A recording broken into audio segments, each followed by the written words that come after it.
아멘. 하나님 말씀은 창세기 15장 1절부터 8절까지 보겠습니다. 창세기 15장.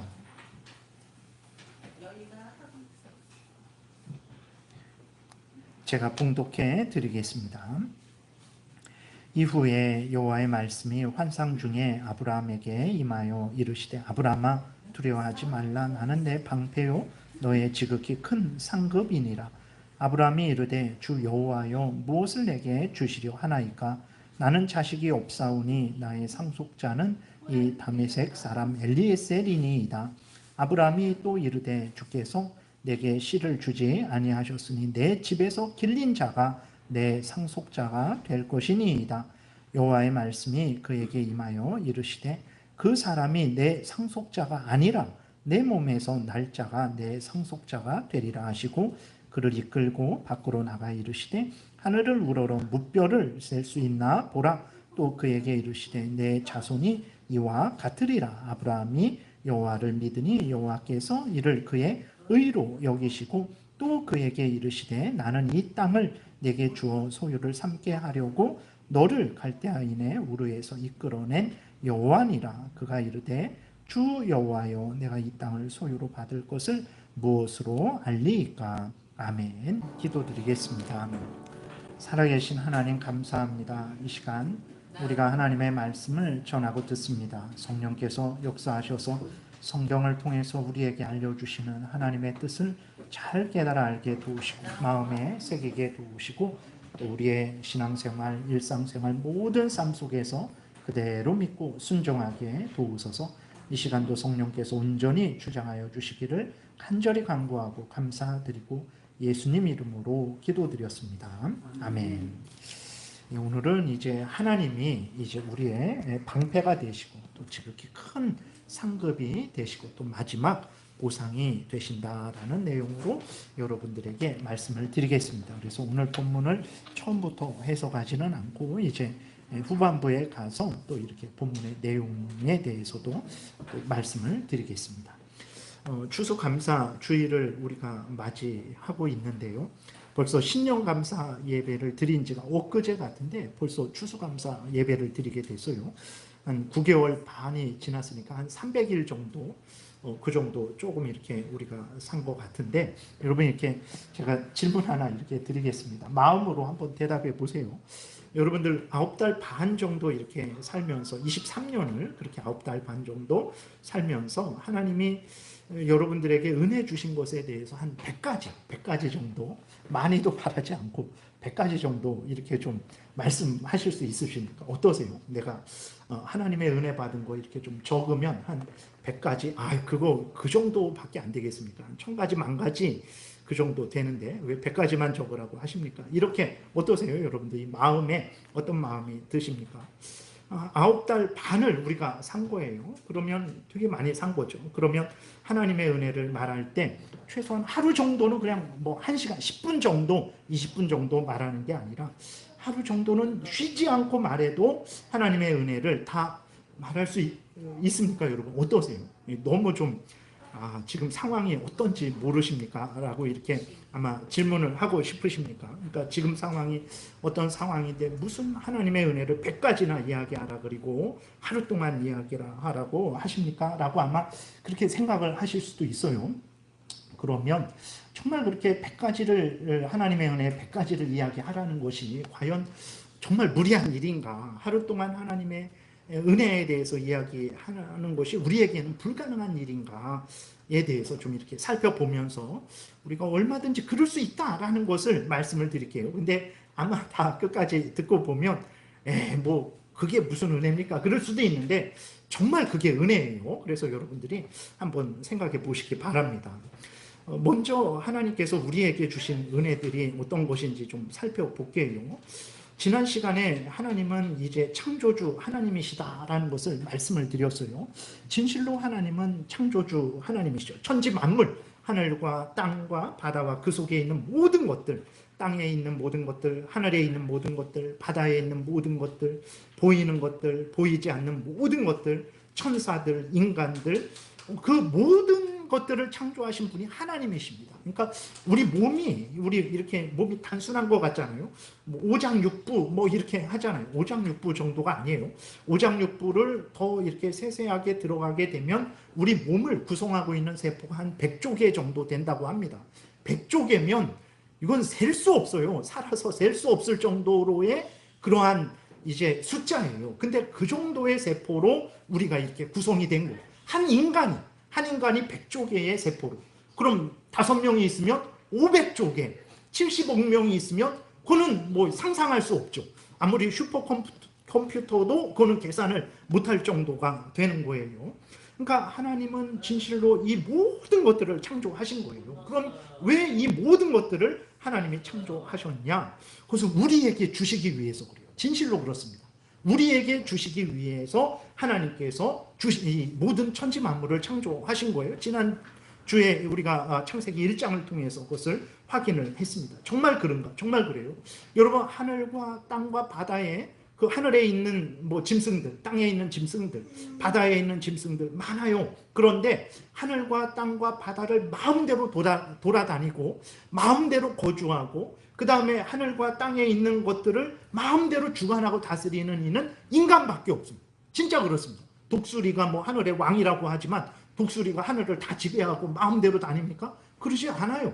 그 뭐 사자나 호랑이가 땅의 뭐 왕이라고 하지만 인간처럼 뭐 땅을 차지하고 뭐 다른 짐승들을 뭐 자기 밑에 뭐 집에 가두기도 하고 아니면 뭐 이렇게 저렇게 다스릴 수 있습니까? 그러지 않아요. 인간만이 하늘과 땅과 바다를 마음껏 소유하고 마음대로 돌아다니고 그 속에 있는 모든 것들을 이제 마음대로 주관하고 다스리고 있어요. 근데 아직도 여러분들은 이게 은혜다라고 생각이 안 되죠. 우리는 은혜다라고 생각하지 않아요. 그러니까 여러분, 우리가 추수감사주의를 예를 들어서 30년 신앙생활 했으면 30번을 추수감사 예배 드린 거예요. 그러면 추수감사 예배 드릴 때에 하늘과 땅과 바다를 주신 것에 대해서 우리는 감사하며 예배 드린 적은 없어요. 그냥 추수한 것에 대해서 뭐 아직까지 보살펴 주시고 인도하신 것에 대해서는 감사를 했지만 그렇게 하늘과 땅과 바다에 있는 모든 것을 주신 것에 대해서는 이렇게 감사하지 않았어요. 왜 그러냐? 그것은 우리가 그런 대단한 은혜로 여기지 않기 때문에 그렇죠. 왜 대단한 은혜로 여기지 않습니까? 아니, 그것은 모두가 다 받는 것인데 그게 무슨 특별한 은혜입니까? 우리가 태어날 때부터 있었단 말이에요. 아담도 마찬가지고 우리도 마찬가지고 이 땅에 태어나서 눈을 떠보니까 하늘과 땅과 바다와 그 속에 있는 모든 것들이 있었어요. 그러니까 우리는 원래부터 있었던 것이다 이렇게 생각을 해요. 만약에 태어났는데 하늘이 없었어요. 근데 우리가 기도해갖고 하늘을 하나님이 주셨어요. 그러면 하나님이 주신 거구나, 감사하다 이렇게 생각할 텐데 먼저 있었으니까 그것이 선물인지 은혜인지 모르는 거고, 두 번째로는 다 받는 거 아닙니까? 이 사람도 받고 저 사람도 받고 내가 싫어하는 사람도 받고 하다못해 김정은까지도 하늘과 땅과 바다를 소유하고 자기 마음껏 누리고 있는데 그게 무슨 은혜입니까? 라고 그렇게 생각을 하는 거예요. 근데 여러분, 이 사람도 받고 저 사람도 받는다고 해서 그것이 가치 없어지는 것은 아닙니다. 여러분, 예를 들어서 제가 금덩이를 한 여기 40개 정도 갖고 와갖고 여러분들에게 금덩이 하나씩 나눠 드리면, 그러면 저 집사님도 받고 저 애기도 받고 뭐 그러니까 이 금덩이 가치 없다 그러겠어요? 금덩이는 금덩이에요. 그게 많든 적든 금덩이는 금덩이입니다. 여러분, 우리 앞에 있는 하늘과 땅과 바다와 그 속에 있는 모든 것들이 얼마나 귀한지 우리는 몰라요. 그것을 우리가 늘 받고 누리고 있다는 것을, 그것이 한없는 은혜라는 걸 우리는 몰라요. 여러분 생각해 보세요. 여기 이렇게 국화가 있는데 이 국화 씨를 여러분들이 만들 수 있나요? 만들 수 있나요? 이게 씨로 그렇게 자라는 거죠. 제가 잘 몰라갖고 그런 것 같은데 이걸 만들 수 있나요? 이게 가을이 되면, 봄에도 안 되고 여름도 안 되고 가을이 되면 그것이 싹이 나서 점점 자라서 이렇게 가을에 꽃이 피도록 설계를 해야 되는 거예요. 그 씨가 이렇게 땅에 묻으면 비가 오고 눈이 오고 뭐 그래도 가만히 있다가 때가 되면, 가을이 되면서 점점 그게 자라게 그 디자인 할 수 있으세요? 여러분들이 그러한 씨앗을 설계할 수 있나요? 그리고 그냥 내비둬요. 그냥 내비두는데 내비두면 자기가 알아서 딱 때가 되면 그때에 그 싹이 나서 이렇게 자라게 되는 거예요. 그리고 자랄 때 맨 밑에는 약간 뭐 이렇게 나무 색깔, 갈색 뭐 이런 거로 있다가 줄기로 이게 좀 되면서 그것이 초록색이 되고 끝에 가서는 꽃이 되는 거예요. 노란 색깔이 되기도 하고 뭐 다른 뭐 하얀 색깔이 되기도 하고 많이 그래요. 그런 것을 인간이 만들 수 있을까요? 이 꽃은 둘째치고 돌멩이 하나 인간이 만들 수 있을까요? 못 만듭니다. 우리는 하다못해 돌멩이 뻥 차버리잖아요. 그 길거리에 있으면 걸리적거린다고 그 길거리에 있는 잡초 지겨워하면서 막 뽑잖아요. 그 잡초 하나 인간이 만들 수 있을까요? 없어요. 근데 여러분 생각을 해보세요. 이러한 꽃이 없다. 이 세상에. 꽃이 없다. 뭐 하늘이 없다. 물이 없다. 뭐 바다가 없다. 새가 없다. 이런 걸 생각을 해보세요. 상상을 할 수가 없어요. 그러니까 그것이 없어도 살 수 있다. 그러니까 그런 상상을 할 수가 없어요. 너무나 우리에게 큰 은혜이기 때문에 하늘이 없다? 이게 상상을 할 수가 없는 거예요. 아, 돈이 없다? 돈이 없으면 뭐 그냥 고생하면서 살면 되지. 이런 상상을 할 수 있는데 하늘이 없다? 물이 없다? 바다가 없다? 공기가 없다? 이거는 상상을 할 수가 없는 거예요. 그 정도로 큰 은혜입니다. 그러니까 작은 거야 이제 계산을 하게 되는데 너무 크니까 계산을 못하는 거예요. 사실은 하찮아서 은혜로 여기지 못하는 게 아니라 너무나 큰 은혜이기 때문에 우리가 은혜로 여기지 못하는 거죠. 여러분 오래 사시면서 벌을 보셨습니까? 꿀벌 보신 적 있으세요? 그러니까 도시에 있으면 벌을 못 봐요. 언제 벌 봤지? 못 봅니다. 도시에 있으면 벌을 못 봐요. 근데 그러니까 우리는 벌 없어도 되지 않냐. 그렇죠. 우리는 벌 없이도 9개월 반을 아주 잘 살아왔기 때문에 벌 없어도 된다라고 생각을 해요. 근데 지금 아주 심각합니다. 작년에 우리나라에서 조사를 했는데 전체 이렇게 그 양봉 농가에서 그 사육하는 벌 중에서 16%가 죽어버렸대요. 그 전체 벌 중에서 그게 한 78억 마리 정도 된다고 합니다. 그러니까 벌을 사육하는 그 농가에서 그 사육하는 벌 중에서 16%, 한 78억 마리가 죽었다라는 거예요. 근데 우리는 큰 어떤 영향을 이렇게 느끼지 못하잖아요. 근데 이것이 우리는 그렇게 심각하게 생각을 하지 않지만 지금 전 세계적으로 그 벌이 엄청나게 감소하고 있는데 과학자들은 아주 심각하게 생각하고 있어요. 왜 그러냐면 세계 100대 주요 작물 있잖아요. 우리나라는 쌀이 주식이잖아요. 근데 쌀은 벌 없어도 돼요. 그냥 뭐 잘 자라니까 아니 벌이 뭐가 그렇게 중요합니까? 라고 꿀만 안 먹으면 되지 이런 생각을 하는데 그게 문제가 아니고 세계에서 100대 주요 작물 중에서 71개가 벌에 의해서 수분이 돼요.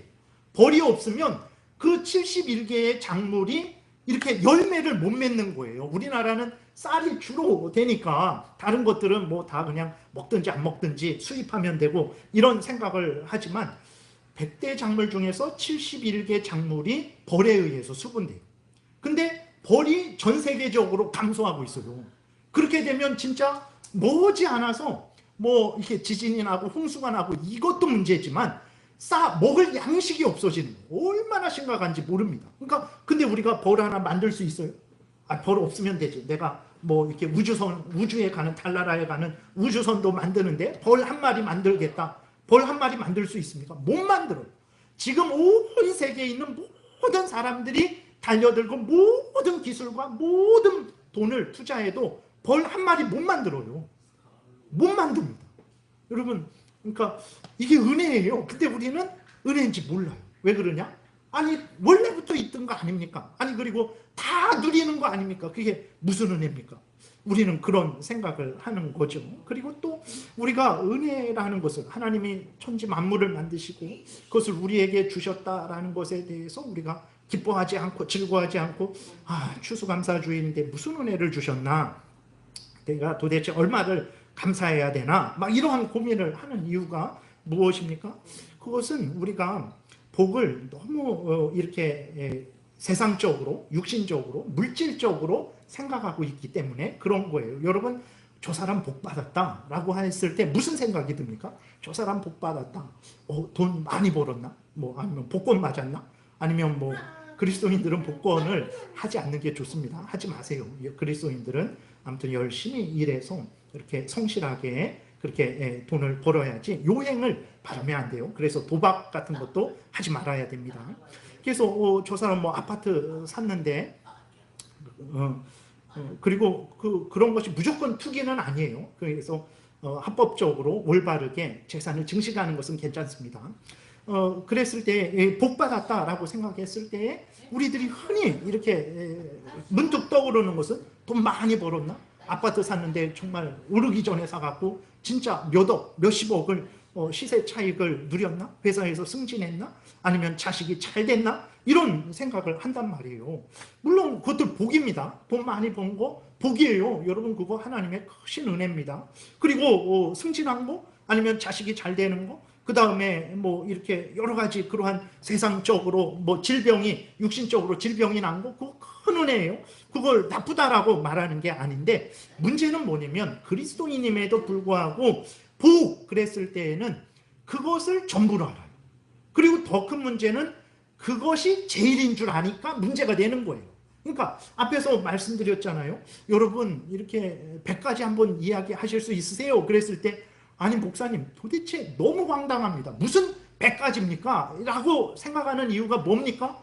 우리들은 돈도 못 벌었고 내 몸도 점점 약해지고 있고 뭐 자식도 그냥 보통 그렇고 그 다음에 뭐 아무튼 여러 가지로 이렇게 어렵고 힘드니까 복을 못 받았다라고 100가지를 말할 수 없습니다. 이렇게 생각을 하는 거죠. 그만큼 이제 문제는 뭐냐면 복을 받았다라는 것을 그 의미를 이렇게 세상적으로 육신적으로 현실적으로만 생각을 하니까 문제가 되는 거예요. 그건 좋은 것입니다. 그것을 하나님으로부터 받아서 기뻐하고 감사하고 누리고 그것을 활용해서 다른 사람들을 유익하게 하고 또 하나님의 영광을 드러내는 데 사용하면 괜찮은 거예요. 내 건강을 가지고 그렇게 사용하고 물질을 가지고 그렇게 사용하면 얼마나 복된 것입니까? 근데 문제는 우리가 복을 그것이 전부고 그것이 가장 큰 복이다 라고만 생각을 하니까 문제가 되는 거예요. 여러분 한번 생각해 보세요. 겸손, 하나님 앞에서의 겸손을 복으로 한번 여겨보셨습니까? 하나님 앞에서의 겸손, 여러분들 하나님 앞에서의 겸손 있죠? 하나님 앞에서의 겸손이 무엇입니까? 나는 죄인이구나. 나는 스스로 구원 얻을 수 없구나. 오직 하나님의 은혜로만, 하나님의 사랑으로만 내가 구원을 얻을 수 있구나. 예수 그리스도께서 나를 대신해서 십자가에 못 박혀 죽으심으로만 내가 생명을 얻을 수 있구나. 하나님 저는 죄인입니다. 하나님 예수 그리스도만이 나의 구주십니다. 하나님 저를 구원해 주세요. 이게 하나님 앞에서의 겸손이죠. 교만은 하나님 없어도 됩니다. 예수 그리스도 없어도 돼요. 내 스스로 알아서 잘 할 수 있습니다. 이게 교만이죠. 그거는 인간은 그럴 수 없어요. 하나님에 의해서 흙으로 지어진 존재가 하나님이 계속해서 은혜를 주시지 않으면 존재할 수 있겠습니까? 존재도 안 되고 더더구나 죄로 오염되고 부패되어서 살 수가 없죠. 그것을 깨달아 알고 하나님 앞에 우리는 죄인이고 하나님의 은혜 없이는 살 수 없습니다 라고 인정하고 하나님을 의지하는 거, 예수를 믿고 의지하는 거, 그것이 겸손이죠. 근데 여러분 그 겸손이 있어요. 이게 두 개가 있어요. 그러니까 그걸 하나 선택해야 되는데 하나는 하나님 앞에서의 겸손이죠. 하나는 100억 원이 있어요. 어떤 거 선택하시겠습니까? 당연히 겸손이죠. 그러실 수 있으세요?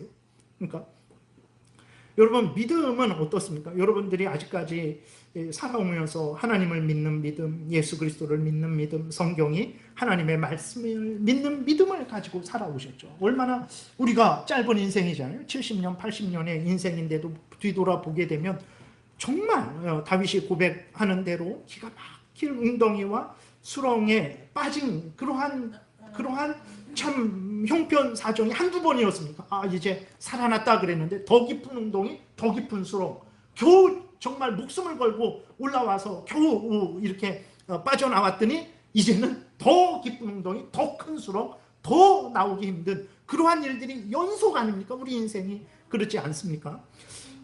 그럼에도 불구하고 우리가 그러한 참 험한 인생, 야곱이 말하는 대로 험한 인생길을 살아올 수 있었던 것은 무엇 때문에 그렇습니까? 그건 믿음 때문에 그러죠. 하나님을 믿는 믿음.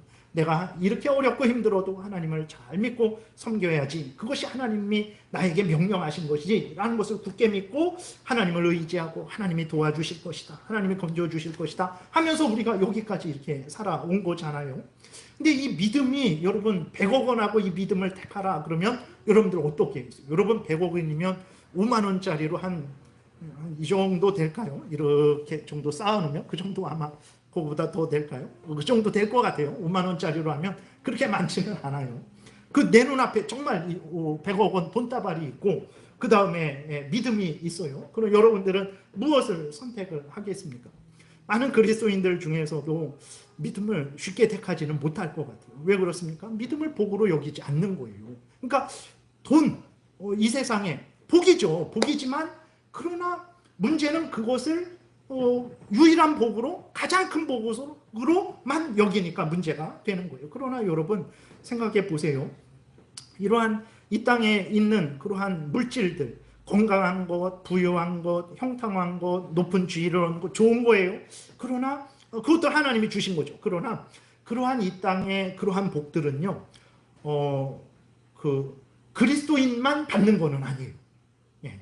그런 정말 김정은 같은 그 악한 자도 얼마나 호의호식하면서 그렇게 부유한 그러한 세상에, 그러한 세상적으로 복된 삶을 살아가는지 모릅니다. 그러니까 이 땅의 것들은 좋은 거예요. 그 하나님이 주신 것들입니다. 그럼에도 불구하고 그것들은 다 모두가 누리는 것들이고 그것들은 이제 없어도 되는 것들이에요. 사실은.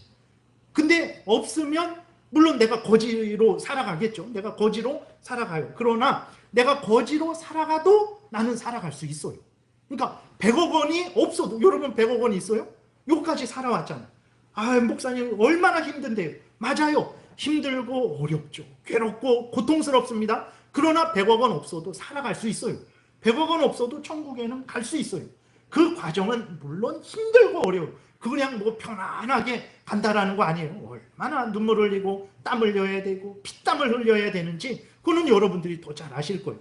그럼에도 불구하고 100억 원이 없어도 살아가는 데는 지장 없어요. 그지로서는 살아갈 수 있으니까. 근데 앞에서 말씀드렸던 하나님을 믿는 믿음, 그 다음에 하나님 앞에서의 겸손함, 그거는 없으면 살 수 없어요. 그거는 여러분 100억 원 없어도 천국에 들어가는데 아무 문제 없어요. 하나님을 믿고 섬기는데 아무 문제 없어요. 여러분들이 이렇게 교회 나오는데 아무 문제 없어요. 여러분들이 이렇게 예배 드리고 하나님께 기도 드리는데 아무 문제 없어요. 예. 근데 하나님을 믿는 믿음이 없으면, 하나님 앞에서의 겸손함이 없으면 심각한 문제입니다. 하나님이 여러분들을 하나님의 자녀로 안 받아주세요. 하나님이 여러분들이 아무리 하나님을 24시간 찬송을 해도 하나님이 여러분의 찬송을 안 받아주세요. 하나님을 하나님으로 믿지 않는데, 예수 그리스도를 구주로 믿지 않는데 그 사람의 찬송은 안 받습니다. 찬송을 할 수도 없겠지만 그리고 하나님 앞에서 교만해 보세요. 하나님이 안 받습니다. 하나님이 은혜 내려주시지 않아요. 그러니까 우리가 현실적으로는 이 땅의 세상 부귀영화 너무나 대단한 거죠. 얼마나 대단합니까? 죄가 있어도 감옥에 안 가요. 50억 원을 받아도 감옥에 안 가요. 재판도 안 받아요. 서민들이 꿈도 꿀 수 있겠습니까? 그 정도로 권세, 이 땅에서의 그러한 자랑거리들, 안목의 정욕거리들, 육신의 정욕거리들은 대단한 거죠. 그러나 아무리 그렇게 많을지라도 하나님 앞에 나아갈 수 없어요. 그 돈으로, 그 권세로. 그렇죠. 여러분, 우리가 성령으로 거듭났죠. 중생 되었어요. 거듭났습니다. 그리고 우리가 늘 회개하잖아요. 항상 회개해야 되겠다. 무슨 잘못을 졌을 때, 내가 잘못했지. 죄송합니다. 하나님의 뜻대로 살아가야 되는데 그렇게 살지 못하니까 용서해 주세요. 하나님 더 힘을 주시고 이제는 정말 죄를 미워하고 버리고 하나님 뜻 따라 살아갈 수 있도록 은혜 내려주세요. 그러한 회개를 하잖아요. 여러분 믿음이 있고 겸손하고 사랑이 있고 평안이 있고 교회 생활을 이렇게 하잖아요. 인간적으로 보면 아무것도 아니죠. 그래서 우리는 이것을 복으로 여기지를 않아요. 그러니까 복으로 여겨도 그냥 조금 그냥 복이겠지 하는 정도로 여긴단 말이에요. 그러나 우리가 믿음의 눈을 뜨게 되면 이것이야말로 이러한 우리가 하찮게 생각하는 하늘과 땅과 바다와 그 속에 있는 모든 것들, 그거 없으면 한순간도 살 수 없어요. 그리고 우리가 사람들이 조롱하고 멸시하는 믿음과 하나님 앞에서의 겸손, 거듭남, 회개, 또 나의 하나님의 자녀됨, 그 다음에 내가 견디고 인내하고 끝까지 믿음을 지키는 거, 그 다음에 천국에서의 영생, 부활, 이런 것이 실제 현실적으로는 그거 나는 부활을 확보한 자야, 그런다고 해서 그럼 이 음식점 상석에 예약해 줍니까? 그런 것도 없어요. 그러나 우리가 믿음의 눈을 뜨게 되면 그것들이야말로 진정한 복이라는 것을 우리는 깨달아 알게 되죠. 어느 정도로 복입니까? 천국에 들어갈 수 있게 하고 하나님과 동행하게 하고 하나님의 은혜를 받아 누릴 수 있는 복들이란 말이에요. 여러분, 우리의 삶이 부족하고 연약하지만 여러분들의 삶 속에서 무슨 열매를 맺고 있어요? 죄된 열매 맺습니까? 그러지 않죠. 우리가 부족하고 연약해도 성령의 열매들을 맺고 있지 않습니까? 성령을 따라 살려가려고 하고 성경을 따라 살아가려고 하는 성도들의 삶 속에 어떤 열매가 맺어집니까? 거기에 그래도 사랑의 열매가 맺어져요. 희락과 화평과 오래 참음과 자비와 양성과 충성과 온유와 절제, 이러한 열매들이 맺어져요. 이런 열매 스스로 맺을 수 있습니까? 없어요. 이거는 대통령이라고 이런 열매를 맺을 수 있을까요? 대기업의 재벌 회장이라고 이런 열매를 맺습니까? 못 맺어요. 스스로 절대로 못 맺어요. 누구에 의해서 맺어집니까? 하나님에 의해서만 맺어지는 거예요. 우리가 가진 믿음 스스로 얻을 수 있어요? 절대 못 얻습니다. 하나님이 창세전에 예정하셔야만 갖는 믿음이에요. 내가 하나님이 참된 하나님이다, 내가 예수 그리스도는 나의 구주다 라는 이 믿음, 예수를 믿으면 나의 죄를 용서해 주시고 하나님의 자녀 삼아 주신다라는 이 믿음, 아무것도 아니잖아요. 이게 무슨 100억 원어치가 되겠습니까? 세상적으로 따져보면 아무것도 아닌데 이 믿음은요, 내 스스로 못 얻어. 내 스스로 못 얻습니다.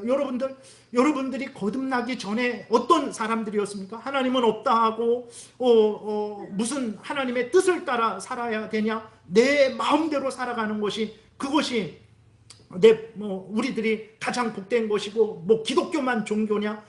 불교는 그러면 거짓된 종교냐 하면서 얼마나 하나님을 모독하고 하나님을 대적했습니까? 근데 우리들은 지금 하나님이 참된 신이고 예수 그리스도가 참된 구주라는 걸 믿잖아요. 이 믿음을 여러분들이 만든 게 아니에요. 이 믿음은 살아계신 하나님께서 창세전에 여러분들에게 주시려고 계획하신 믿음이에요. 이 믿음은 예수 그리스도께서 우리 대신 뺨 맞고 침뱉음 당하고 십자가에 못 박혀 죽으심으로 우리에게 주신 믿음이에요. 이 믿음은 성령께서 우리 말씀으로 그 죄로 오염되고 부패되고 사탄 마귀의 종로로 타던 우리들을 거듭나게 하심으로 갖게 된 믿음이에요. 이것은 삼위일체 하나님이 우리에게 주신 믿음이에요. 근데 세상적으로는 별로 그렇게 가치가 없어 보이는 거죠. 그러나 믿음의 눈을 뜨게 되면 이것이야말로 가장 큰 은혜입니다. 여러분, 추수감사 주일을 맞이해서 은혜 받은 게 뭐가 있을까? 그러면 따지고 보면 우리가 농사 안 짓잖아요. 그럼 꼭 농사 이렇게 그런 차원의 의미가 아니라 우리가 일상생활의 그러한 삶을 통해서 얻는 모든 그러한 의미의 추수들, 그 다음에 신앙생활을 하면서 얻은 모든 그러한 의미의 추수들에 대해서 우리는 생각을 해야 되는 거예요. 그랬을 때 과연 우리가 100가지, 그럼 100가지 정도가 아니라 여러분, 영원히 살면서 영원히 말을 해도 하나님이 주신 은혜를 영원히 다 이렇게 말할 수 없어요. 그 정도로 하나님의 은혜는 큰 것입니다. 예수 그리스도가 우리 구주가 되신 것은 어떻습니까? 그것을 여러분 정말 큰 은혜로, 가장 큰 복으로 여기시고 있습니까? 삼위일체 하나님 성자 하나님이신 예수 그리스도가 우리를 위해서 인간이 되셨어요. 그리고 우리 대신 뺨을 맞고 우리 대신 침뱉음을 당하고 십자가에 못 박혀 우리 대신 죽으셨어요. 그럴 필요가 없습니다. 왜 그러냐면 예수 그리스도 삼위일체 하나님은 스스로 충만하세요. 우리가 찬양을 안 드려도, 우리가 하나님께 영광을 안 드려도 하나님은 스스로 영광스러우시고 충만하신 분이에요. 우리를 만드실 필요도 없고 우리를 대신해서 오실 필요도 없어요. 근데도 예수 그리스도께서 우리를 구원하시기 위해서 이 땅에 오셔서 대신 십자가에 못 박혀 죽으심으로 우리를 구원해 주셨어요. 그래서 예수 그리스도가 우리의 구주가 되셨어요. 여러분, 이것을 늘 생각하십니까? 이것이 한없는 은혜다라는 것을 여러분들 생각하시고 하나님께 감사하고 있습니까? 이 은혜로 말미암아 내가 이렇게 2023년 9개월 반을 복되게 신앙생활에 그러한 농사를 짓고 일상생활에 농사를 지어서 이렇게 여기까지 오고 이러한 열매들, 은혜들을 거뒀다라는 것을 여러분 생각하며 감사하고 있습니까? 사도 바울은 어떤 사람이냐면, 넘겨보세요. 거기 이렇게 기록이 되어 있어요. 그러나 나도 육체를 신뢰할 만하며 만일 누구든지 다르니까 육체를 신뢰할 것이 있는 줄로 생각하면 나는 더욱 그러하리니 라고 이렇게 말을 하고 있어요. 무슨 말이냐면 내가 세상적으로 나는 누구보다도 자랑할 게 많다. 나는 세상적으로 누구보다도 복받은 사람이다 라고 바울이 그렇게 말을 하는 거예요. 실제로 바울은 베냐민 지파 아주 정통 유대인입니다. 중간에 뭐 혼혈되고 뭐 그런 게 아니에요. 정통 베냐민 지파예요. 순수 혈통의 그런 아주 가문이 좋은 집안 출신이에요. 그리고 사도 바울은 오늘날로 말하면 정말 서울대학 같은 그런 최고의 공부를 한 사람이에요. 그 사도행전 22장에 보게 되면 가말리엘에게서 배웠다 그러는데 그 가말리엘이 이스라엘의 최고의 학자입니다. 그 사람에게서 공부를 배운 사람이에요. 그리고 사내들인 공의회죠. 이스라엘을 다스리는 유대 지역을 다스리는 오늘날로 말하면 이제 뭐 국회 같은 그 회원 중에 한 명이었어요. 그러니까 어느 정도의 권한이 있습니까? 다메섹이라고 다른 나라예요. 다른 나라인데 물론 로마 제국의 통치를 받고 있지만 다른 나라에 그리스도인들이 있다고 해서 여기에서 그 다른 나라의 그리스도인들을 가서 잡아올 수 있는 그 권한까지 받을 수 있는 자였어요. 예를 들어서 우리나라가 일본에 가서 우리나라 그 범죄인들 함부로 못 데리고 옵니다. 일본의 허락을 받아야 되는데 근데 바울은 그러한 허락까지도 받을 수 있는 그런 존재였어요. 그러니까 세상적으로 뭐 나는 진짜 자랑할 만한 사람이다. 근데 바울이 예수 그리스도를 만났죠. 그 다메섹으로 예수 그리스도인들을 잡으러 가다가 예수 그리스도를 만나고 회개하게 됐죠. 그 다음부터 바울이 뭐라고 말을 하고 있습니까? 7절이죠. 이렇게 말을 하고 있어요. 그러나 무엇이든지 내게 유익하던 것, 세상에서 자랑했던 것, 그거 누렸던 것, 대단히 여겼던 것을 말하죠. 내가 그리스도를 위하여 다 해로 여길 뿐더러 또한 모든 것을 해로 여김은 내 주 그리스도 예수를 아는 지식이 가장 고상하기 때문이라. 그러니까 그런 것들도 복인데 바울이 예수님을 믿고 난 다음부터는 예수님이 가장 큰 복이구나. 자기는 그것이 전부인 줄 알았어요. 가장 큰 복인 줄 알았는데 그것들보다는 비교할 수 없는 가장 큰 복이 있구나. 이것을 깨달은 거죠. 그래서 8절 중간에 내가 그를 위하여 없어요? 죄송합니다. 없어요. 넘겨보세요. 8절도 없네. 예, 제가 좀 빠뜨린 것 같아요. 다시 읽겠습니다. 또 8절. 또한 모든 것을 해로 여김은 내 주 그리스도 예수를 아는 지식이 가장 고상하기 때문이라. 내가 그를 위하여 모든 것을 잃어버리고 배설물로 여김은 그리스도를 얻고, 배설물로 여겼다라는 것은 화장실에 똥으로 여겼다는 것입니다. 진짜로. 뭐 쓰레기, 더러운 쓰레기 이 정도가 아니라 정말 화장실에 있는 것으로 여겼다라는 거예요. 그 안에서 발견되려 함이니 내가 가진 의는 율법에서 난 것이 아니오 오직 그리스도를 믿음으로 말미암은 것이니 곧 믿음으로 하나님께로부터 난 의라. 내가 그리스도와 그 부활의 권능과 고난에 참여함을 알고자 하여 그의 죽으심을 본받아 어떻게 해서든지 죽은 자 가운데에서 부활에 이르려 하노니 내가 이미 얻었다 함도 아니요 온전히 이루었다 함도 아니라 오직 내가 그리스도 예수께 잡힌 바 된 그것을 잡으려고 달려가노라. 그러니까 바울이 이렇게 고백하는 게 세상 형편 모르고 권세도 맛보지도 못했고 돈의 그 가치도 모르니까 저딴 말 하는 거지. 아니에요. 말씀드렸듯이 바울이 육체를 자랑할, 누구보다도 자기는 자랑할 만하다고 하면서 그 모든 것들을 다 누렸던 거예요. 그 누린 바울이 예수를 만나고는 이렇게 한 거예요. 이러한 고백을 한 거예요. 여러분, 오늘 본문에서 아브라함도 처음에는 이 세상의 것, 육신적인 것이 전부인 줄 알았어요. 이 세상에서 자식이 전부인 줄 알았어요. 그래서 오늘 본문은 어떤 내용이냐면 하나님이 아브라함을 창세기 12장에서 불러냈죠. 그래서 하늘의 별과 바다의 모래와 같이 너의 자손을 그렇게 만들어 주겠다. 그 말 듣고 나왔거든요. 나온 지 10여 년이 지났어요. 10여 년이 지났는데 자식 하나 생기지 않는 거예요. 그러니까 아브라함이 화가 났습니다. 화가 나갖고 그 내용을 읽어보면 하나님께 원망하고 불평하는 거예요. 하나님, 자식을 주신다고 하셔서 내가 딸 하나 왔는데 이게 뭡니까? 아브라함이 이때에는 가나안 그 지역 전체를 차지한 것도 아니에요. 그냥 텐트 치고 그 자리에 조금 그거 하나 있었던 거예요. 그리고 사라가 나중에 죽을 때 그때에도 아브라함 소유의 땅이 없었어요. 그래서 해족 속에게 그 돈 줘갖고 그 사라를 묻을 수 있는 그 굴을 있는 밭을 그때서야 아브라함이 처음 그 정도 가지고 있었던 거예요. 이때는 아직 전혀 이제 어떤 뭐 땅을 주신다 그리고 하늘의 별과 바다의 모래와 같이 해준다 그랬는데 하나도 그런 게 이루어지지 않았던 거죠. 그러니까 화가 나서 자식 준다고 그랬는데 언제 자식 줄 겁니까? 내 나이가 그 한 75세, 한 80세 이상, 85세 이상 됐을 때인데 그 정도 된 거죠. 그러니까 화가 나갖고 이제 다 필요 없습니다. 그냥 나는 내 후계자를 다메섹 사람 엘리에셀 그 종을 내 후계자로 삼겠습니다. 하나님이 그냥 알아서 하세요 라고 불평하는 거예요. 그러니까 아브라함이 왜 화가 났습니까?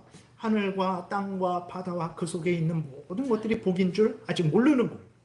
하나님이 자기 하나님이고 자기는 하나님의 자녀된 그것이 가장 큰 복이라는 걸 모르는 거예요. 근데 아브라함은 자식이 없으니까, 여러분 자식이 없으면 누가 나를 지켜주겠어요? 자식처럼 나를 이해해 줄 사람이 누가 있겠습니까? 그러니까 아브라함은 자식이 없는 것 때문에 지금 화가 난 거예요. 하늘과 땅과 바다와 그 속에 있는 것들 다 필요 없어. 하나님이 뭐 나의 하나님 다 필요 없어. 내가 자식이 없는데, 왜냐면 자식을 가장 귀하게 여기기 때문에 그런 거죠. 그래서 화가 났던 거예요. 이러한 아브라함에게 하나님이 뭐라고 말씀을 하십니까? 1절에 보게 되니까 이후에 여호와의 말씀이 환상 중에 아브라함에게 임하여 이르시되 아브라함아 두려워하지 말라. 나는 내 방패요 너의 지극히 큰 상급이다. 무엇을 말합니까? 자식이 없어서 불평하고 원망하고 하나님한테 알아서 하세요. 나는 그냥 종을 내 자식으로 삼겠습니다. 이거는 예수 그리스도를 통한 구원의 사역에 난 이제 동참하지 않겠어요. 그냥 하나님 알아서 하세요 라고 하는 것과 똑같은 거거든요. 그래서 아브라함은 그 이해되죠. 자식이 없으니까 누가 자기 홀로 이제 대가 끊기는 것이고 홀로 남겨지니까 불평하는 거죠. 근데 하나님은 자식을 먼저 주겠다 말씀하시지 않습니다. 하나님은 내가 너를 지켜주고 너를 살려주는 방패다 말씀하세요. 내가 방패야. 자식이 방패 아니야. 물론 자식이 우리를 도와주죠. 그러나 자식이 평생 도와줍니까? 자식이 죽어서도 도와줍니까? 그럴 수 없어요. 이 땅에 살아있을 때 잠깐 도와주는 거. 맨날 도와달라고 부모님이 해보세요. 김병에 효자 없다고 자식도 지겨워합니다. 자식은 진짜 방패가 아니에요. 근데 하나님은 맨날 도와달라고 해보세요. 지겹다고 하십니까? 진짜 도와주세요. 하나님은 그런 아브라함아 이삭도 너에게 선물이고 복이지만 내가 너의 참된 선물이고 복이다. 내가 너의 방패다. 아브라함이 무엇을 복을 받았을 때 여러분 하나님 앞에서 인생을 살고 정말 상을 이제 주겠다 하나님이 하실 때 무엇을 상으로 받겠습니까? 금덩이 천국에 가서 황금으로 된 그러한 맨션에 살면 만족하겠습니까? 그거는 다 주실 거예요. 하나님이 모든 하나님의 택한 백성들에게 다 주실 거예요. 하나님이 그랬을 때 아브라함은 이 땅에서 자식을 받는 것이 제일 큰 상으로 여겼죠. 근데 하나님이 뭐라고 말씀하십니까? 내가 너의 상이야. 내가 너의 지극히 큰 상이야. 여러분 하나님이 나의 상급, 내가 받는 상, 내가 일을 해서 받는 보상 하나 덧붙이면 내가 모든 인생을 살고 내가 마지막으로 받는 보상, 그 보상이 뭘까? 하나님은 오늘 본문을 통해서 우리에게 말씀을 하시는 거예요. 하늘과 땅과 바다와 그 속에 있는 모든 것들도 보상이고 상이다. 그것도 선물이고 아주 귀하고 귀한 것들이다. 그러나 그것들과 비교할 수 없는 상이 있다. 선물이 있다. 보상이 있다. 그게 뭡니까? 내가 너의 지극히 큰 상급이라는 거예요. 100억을 가졌을 때, 100억도 요새 뭐 돈도 아니죠. 뭐 이렇게 저렇게 하면 뭐 50억, 60억 얼마씩 막 다 받고 그러잖아요. 그러니까 뭐 1000억 원, 뭐 우리나라 그 1년 예산 몇백조 그러한 정도도 큰 상이죠. 그러나 그것은 지극히 큰 상급은 아니에요. 가장 큰 상은 아닙니다. 그럼 뭐가 가장 큰 상이냐? 하나님이 우리의 지극히 큰 상이라는 거예요. 가장 큰 상이라는 거예요. 우리가 천국에 가서 이 생을 끝나서 마지막에 받는 그 보상, 그 보상이 뭐냐? 그랬을 때에 천국도 보상이죠. 영생도 보상이에요. 그러나 그것들과 더 비교할 수 없는 보상은 뭐냐? 하나님이 우리의 보상이라는 거예요. 이것에 대해서 여러분 생각해 보셨습니까? 이러한 추수감사주의를 지킬 때에 하나님 앞에서 내가 무슨 은혜를 받았는가? 받은 게 없잖아요. 정말 저도 육신적으로 세상적으로 뭐 생각해 보면 별로 없어요. 그러나 없나? 그러지 않습니다. 여러분, 우리의 지금 형편 사정이 정말 기가 막힐 웅덩이와 수렁에 빠진 상황일 수도 있어요. 견디기 힘들고 어려운 상황일 수도 있습니다. 그러나 여러분, 우리에게는 소망이 있어요. 일단 하나님이 지금 우리와 함께 계시죠. 그리고 아무리 지금 내가 기가 막힐 웅덩이와 수렁인데 하나님이 우리를 지켜주시고 건져주실 것이라는 분명한 우리는 믿음이 있어요. 실제로 하나님은 건져주실 거예요. 정말 반드시 건져주실 것입니다. 그러한 상태에 있는 우리들이죠. 내가 세상 부귀, 영화, 명예, 권세, 물질 이런 게 차고 넘치지는 않아요. 그러나 여러분 10원이라도 있잖아요. 어쨌든 이 땅에 물질이 10원이라도 있어요. 아니면 빚졌습니까? 그러나 하나님께 기도하고 또 우리가 열심히 꾸준히 노력하면, 땀 흘려 일하면 그것들을 더 많이 소유할 수 있고 또 그 빚진 것도 갚아나갈 수 있단 말이에요. 하나님이 은혜를 주십니다. 내가 지금 뭐 남들처럼 어마어마한 물질을 가지고 있진 않지만 어쨌든 근데 소유는 하고 있잖아요. 어쨌든 이거든 저거든 조금이라도 소유는 하고 있고 더 노력하면 더 얻을 수 있는 그러한 기회가 하나님 앞에 우리에게 있습니다. 우리가 질병에 고통하고 있을 수 있어요. 그러나 여러분, 우리는 불행하지 않아요. 하나님이 함께 계시고 질병에 누워 있어서 겨우 입만 여는 그러한 우리의 찬송을 하나님이 받으세요. 예전에 제가 어렸을 때에 이렇게 텔레비를 봤는데 저 꽃동네에서 거기 장애인이었어요. 이렇게 침대에 누워갖고 일어나지도 못하는. 근데 그 사람이 이렇게 말도 어눌하게 하잖아요. 뇌성마비 있고 그러니까. 그러면서 말하는데 자기는 너무 감사하대요. 뭐가 감사한가? 자기가 이렇게 누워서 있어갖고 죄 짓지 않아서 감사하대요.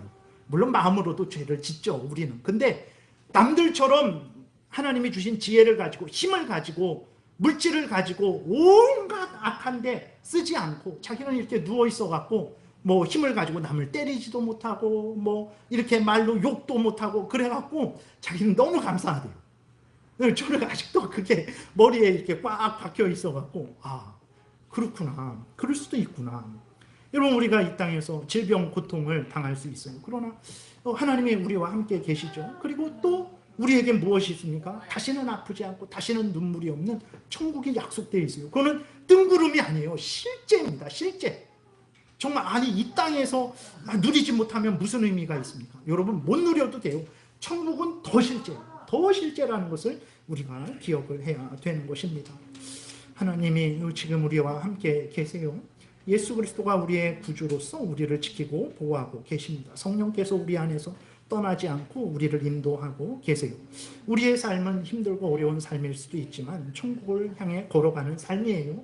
우리의 삶이 부족하고 연약하지만 우리가 부족하고 연약하지만 그래도 죄악의 열매를 맺지 않고 성령의 열매를 맺고 있는 우리들입니다. 이게 인간적으로는 아무것도 아닌 것 같아요. 그러나 여러분, 셀 수 없는 복입니다. 이러한 은혜를 생각해 보세요. 추수감사 주일이라고 해서 꼭 쌀을 몇 푸대 더 거뒀나, 뭐 아니면 최소한 돈을 얼마를 더 거뒀나, 이것도 중요하죠. 그러나 이것만이 추수감사 주일의 의미는 아닙니다. 이거 하면 우린 도시에 살면서 농사도 짓지 않는데 뭐하라 추수감사 주일 예배를 드립니까? 여러분, 하나님 앞에 서 보세요. 그리스도인이 누굽니까? 그리스도인은 성경에서 알려주는 대로 믿고 따르고 살아가는 사람이에요. 성경에서 말하는 대로 생각하고 말하고 행동하는 사람이에요. 성경에서 복이다 그러면 복으로 믿고 따라가야 됩니다. 성경에서 복이 아니다 그러면 아니다라고 믿고 따라가야 돼요. 세상이 뭐라고 말하든 그리스도인은 그런 사람이에요. 성경을 창세기부터 계시록까지 보세요. 무엇을 복이냐라고 말하고 있는지 그것을 한번 보세요. 제가 말씀드린 게 그냥 뭐 이렇게 그거 있잖아요. 이제 이것도 저것도 안 되니까 그냥 정신 승리하기 위해서 합리화시키는 거 아닙니다. 이거는 진짜 성경이 진리의 말씀인 하나님의 말씀인 성경이 복이다 말하는 거예요. 그래서 여러분, 추수감사 주일을 맞이해서 정말 물질적인 것도 또 이렇게 육신적인 것도 귀중하고 소중한 은혜입니다. 근데 그것만 생각하지 마시고 이 천지 만물, 그 다음에 하나님이 주신 예수 그리스도 안에 주신 이 신령한 은혜들, 하나님이 나의 하나님, 내가 하나님의 자녀, 하나님이 나의 아버지, 우리가 하나님의 백성 된 것, 이거 정말 큰 은혜라는 것을 깨달아 하시고 모든 것들을 생각하시고 모든 것들을 주신 하나님께 감사하고 영광 돌리시기를 바랍니다. 기도드리겠습니다. 살아계신 하나님 아버지, 감사합니다. 이 시간에 우리가 성경을 통해서 진짜 복이 무엇인지, 우리가 감사하고 생각해야 될 것이 무엇인지를 살펴봤습니다. 살아계신 하나님 아버지, 세상적인 것만 기준으로 삼지 말게 도우시고 항상 하나님 앞에서 성경을 기준으로 생각하고 말하고 행하는 우리 모두가 되게 도우소서. 그것이 헛되지 않을 것을 우리가 이 시간에도 확인하게 되고 우리가 죽어서 하나님 앞에 섰을 때 영원히 확인하게 될 것이라는 것을 기억하고 이 시간 살아있는 동안에 성경대로 생각하고 말하고 행하는 우리 모두가 되게 도우소서. 예수님 이름으로 기도드렸습니다. 아멘.